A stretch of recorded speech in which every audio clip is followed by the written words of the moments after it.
Stopping Iran's nuclear program has been at the forefront of Trump and Netanyahu's campaign in Iran, Operation Epic Fury, which was launched on the 28th of February, aiming to prevent Iran from achieving weapons-ready nuclear stockpile.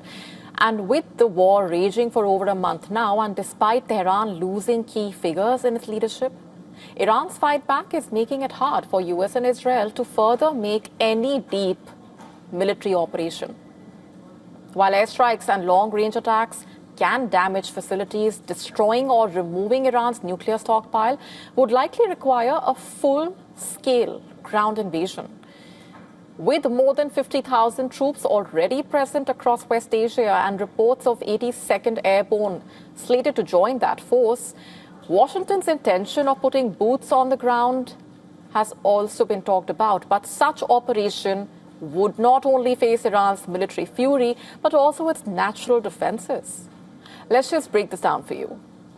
The Zagros Mountains, which basically stretch over 1,500 kilometers across western Iran, creating a natural wall, shielding the country from land invasions from Iraq and Turkey.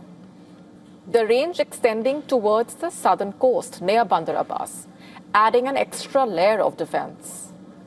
Meanwhile, the Alborz Mountains, running along the southern coast of the Caspian Sea, stretching about 900 kilometers. This range forming a barrier between the Caspian coast and central Iran, making any advance through northern Iran a complex and rather dangerous task. Second, Iran's central deserts, which also add another layer of protection. Dasht-e-Kavir in north-central Iran, stretching about 800 kilometers, with salty, rocky terrain, making vehicular movement difficult, large-scale operations also costly.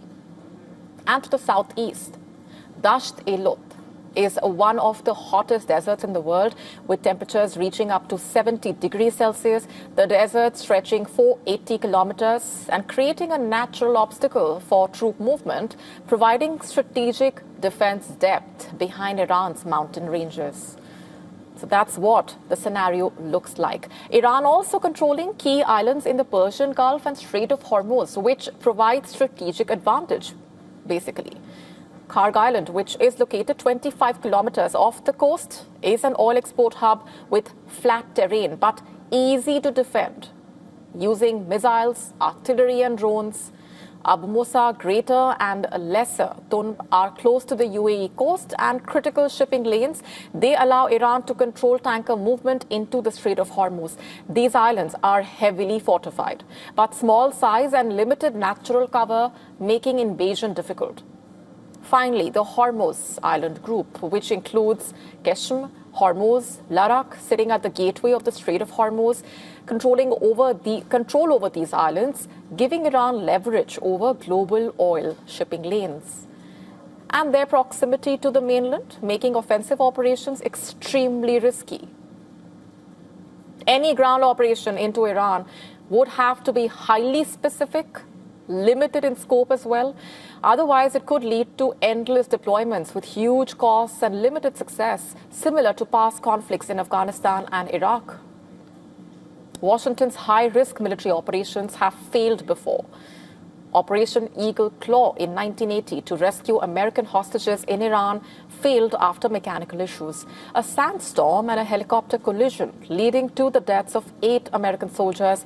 In 1993, an attempt to capture a Somali warlord in Mogadishu ended in the Black Hawk Down incident, with 18 US soldiers killed.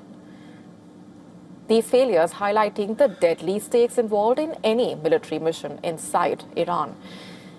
The mission to erase Iran's nuclear future remaining one of the most perilous and complex challenges faced by Washington and Israel as well, with mountains, deserts, islands forming multiple layers of natural defense in a way, and Iranian missiles, drones, military, of course, waiting. The line between success and catastrophe is rather thin. Experts say all these make such kind of operations unthinkable in a way and high-stakes gambles like no other. To stay up to speed with the latest news, download the WION app and subscribe to our YouTube channel.